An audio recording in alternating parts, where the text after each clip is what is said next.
công da re le ko har ta ka khol jin pat ni te kho har an tar lain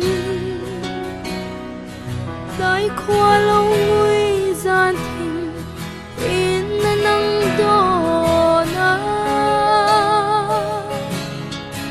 i so an so dai khwa var pu